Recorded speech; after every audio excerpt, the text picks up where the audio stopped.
தேவமாதாவின் வணக்க மாதம் 13ஆம் தேதிற்கான புதுமை.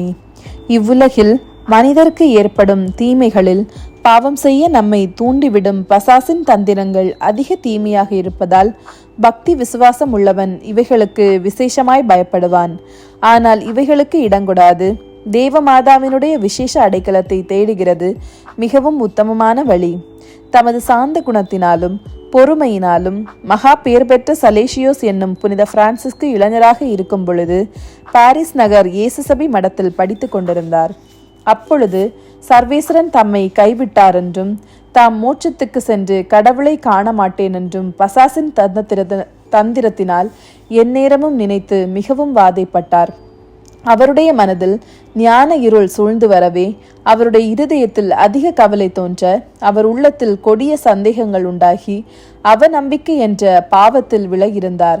அப்பொழுது ஞான காரியங்களின் மீது பிரியப்படாமலும் தாம் செய்கிற ஜெபங்களினாலும் வாசிக்கிற நல்ல புத்தகங்களினாலும் ஓர் நல்ல உணர்வை முதலாய் அடையக்கூடாமல் இருந்தார். அப்பொழுது பசாசானது, நீ என்ன செய்தாலும் நீ என்ன பிரயாசைப்பட்டாலும் நரகத்துக்கே போவாய் என்ற சந்தேகத்தை அவர் மனதில் ஸ்திரமாய் இருக்க செய்தது.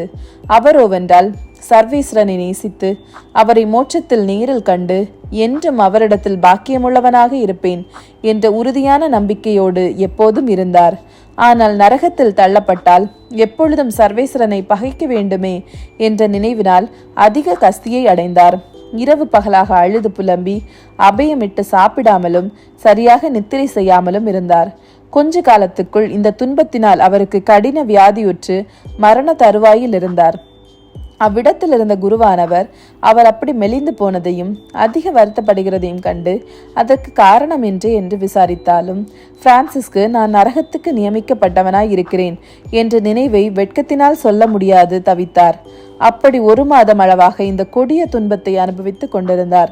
கடைசியில் அளவில்லாத கிருபையுள்ள சர்வேஸ்வரன் தமது திருத்தாயை கொண்டு இந்த கடும் சோதனையில் நின்று அவரை மீட்க திருவிழம் கொண்டார்.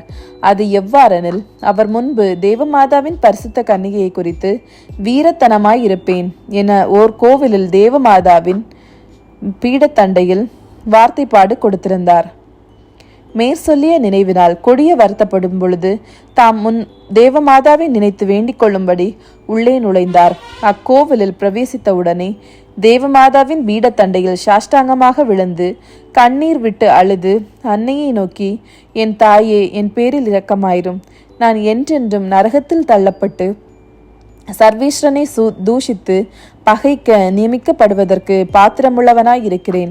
சற்றாயிலும் என் ஆயுள் காலமெல்லாம் அவரை நேசிக்கும்படியாக நீர் கிருபை செய்தருளும் என்று திரளான கண்ணீர் சிந்தி புனித பெர்னர்து இயற்றிய மிகவும் இரக்கமுள்ள தாயே என்ற ஜெபத்தை சொன்னார். இந்த ஜெபம் முடிந்தவுடனே அந்த பசாசு தந்திரமெல்லாம் மறைய அமைதியான சந்தோஷமும் மாறாத பாக்கியமும் அவர் மனதில் உண்டாயிற்று. இந்த ஞான சந்தோஷம் தேவமாதாவின் அனுக்கிரகத்தால் அவருக்கு எப்படி உண்டானதோ அப்படியே அப்பரமநாயகியின் உதவியினால் அச்சந்தோஷம் அவரை விட்டு நீங்கவில்லை. நீங்களும் கிறிஸ்தவர்களே, இவ்வுலகில் அனுபவிக்கும் சோதனை தந்திரங்களில் தளராத நம்பிக்கையோடு புனித பெர்னர்து இயற்றிய ஜெபத்தை பக்தியுடன் சொல்லி தேவமாதாவினுடைய விசேஷ உதவியை கேளுங்கள். மிகவும் இரக்கமுள்ள தாயே, உம்முடைய அடைக்கலமாக ஓடி வந்து உம்முடைய உபகார சகாயங்களை இறந்து உம்முடைய மன்றாட்டுக்களின் உதவியை கேட்ட ஒருவனாகிலும் உம்மால் கைவிடப்பட்டதாக ஒருபோதும் உலகில் கேள்விப்பட்டதில்லை என்று நினைத்தருளும். கன்னியருடைய ராக்கினியான கன்னிகையே, தயவுள்ள தாயே, இப்படிப்பட்ட நம்பிக்கையால் ஏவப்பட்டு உம்முடைய திருப்பாதத்தை அண்டி வருகிறேன். பெருமூச்செறிந்தழுது பாவியாகிய நான் உமது தயாளத்துக்கு காத்து கொண்டு உமது சமூகத்திலே நிற்கிறேன். அவதரித்த வார்த்தையின் தாயே, என் மன்றாட்டை புறக்கணியாமல் தயாய் வரியாய் கேட்டு தந்தருளும். ஆமேன். ஜென்ம பாவமில்லாமல் உற்பவித்த புனித மரியாயே, பாவிகளுக்கு அடைக்கலமே, இதோ உமது அடைக்கலமாக ஓடி வந்தோம். எங்கள் பேரில் இரக்கமாயிருந்து எங்களுக்காக உம்முடைய திருக்குமாரனை வேண்டிக் கொள்ளும். ஜென்ம பாவமில்லாமல் உற்பவித்த புனித மரியாயே, பாவிகளுக்கு அடைக்கலமே, இதோ உமது அடைக்கலமாக ஓடி வந்தோம். எங்கள் பேரில் இரக்கமாயிருந்து எங்களுக்காக உம்முடைய திருக்குமாரனை வேண்டிக் கொள்ளும்.